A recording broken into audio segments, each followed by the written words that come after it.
नमस्कार, मैं बीना और आप देख रहे हैं बिहार टॉक। आपको बता दें कि लोजपा रामविलास के राष्ट्रीय अध्यक्ष चिराग पासवान ने एनडीए की बैठक से पहले बड़ी शर्त रख दी।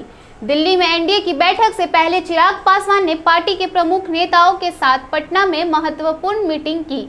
इसमें पार्टी के सभी प्रमुख पदाधिकारी शामिल थे। पटना में हुई बैठक के बाद ये निर्णय लिया गया कि 6-1 के फॉर्मूले के साथ ही लोक जनशक्ति पार्टी रामविलास एनडीए में शामिल होगी। इस फॉर्मूले पर सहमति बन जाती है तो चिराग पासवान एनडीए में शामिल होंगे।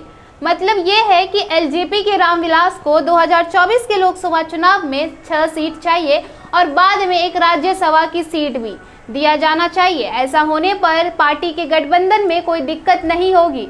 एनडीए की बैठक में चिराग पासवान के लोजपा के पारस गुट के बीजेपी के राष्ट्रीय अध्यक्ष जेपी नड्डा ने न्योता भेजा है। लोक जनशक्ति पार्टी रामविलास के प्रधान महासचिव संजय पासवान ने कहा है कि 6 लोकसभा और 1 राज्यसभा हमारी पार्टी की परंपरागत सीट है। उन्होंने ये भी कहा है कि हाजीपुर पार्टी के संस्थापक रामविलास पासवान जी की सीट थी, जिसे पशुपति कुमार पारस ने दे दिया गया है। हमें हर हाल में 6 लोकसभा और 1 राज्यसभा की सीट मिलना ही चाहिए। आपको बता दें कि प्रधान महासचिव ने कहा कि हम ये मांग ऐसे ही नहीं कर रहे हैं, बल्कि इसका आधार भी बनता है। बकौल संजय पासवान पार्टी के नेता हमेशा क्षेत्र में रहते हैं, इससे उनकी लोकप्रियता काफ़ी बढ़ी है। उन्होंने कहा है कि हमारी पार्टी के प्रमुख साथी जो क्षेत्र में समय दे रहे हैं वे चुनाव लड़ना चाहते हैं। इसके आधार पर हमारी पार्टी को 6 सीट देना चाहिए। इसके अलावा 1 राज्यसभा सीट भी आवश्यक है। जानकारी के मुताबिक आपको बता दें कि संजय पासवान ने ये भी कहा है कि हमारे नेता चिराग पासवान की लोकप्रियता बिहार में लगातार बढ़ती जा रही है और पार्टी राज्य में मजबूत हो रही है। हमें जनता का समर्थन भी मिलेगा।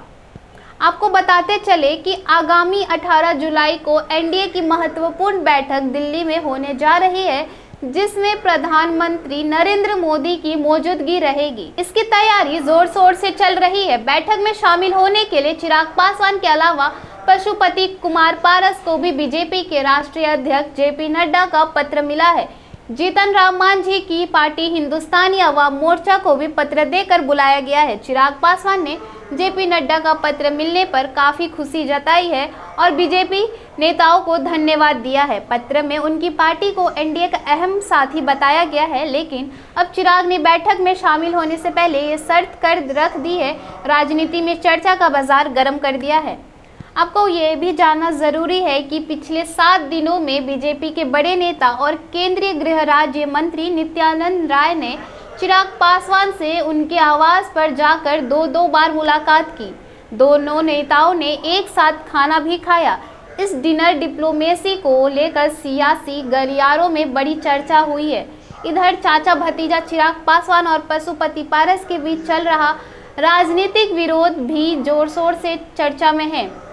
बता दें कि दोनों ही नेता हाजीपुर लोकसभा सीट को लेकर दावा कर रहे हैं। पिछले दिनों चिराग पासवान ने इसे अपना पिता की पारंपरिक सीट बताया, जिस पर उनकी मां रीना पासवान के चुनाव लड़ने की चर्चा है। दूसरी ओर पशुपति पारस ने ये यहाँ तक कह दिया, दल टूटते हैं तो मिल जाते हैं, दिल टूटते हैं तो नहीं मिलते। मैं सिटिंग सीट कैसे छोड़ दूँ।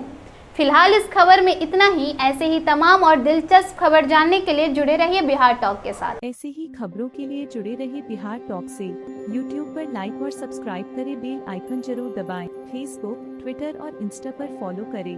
धन्यवाद।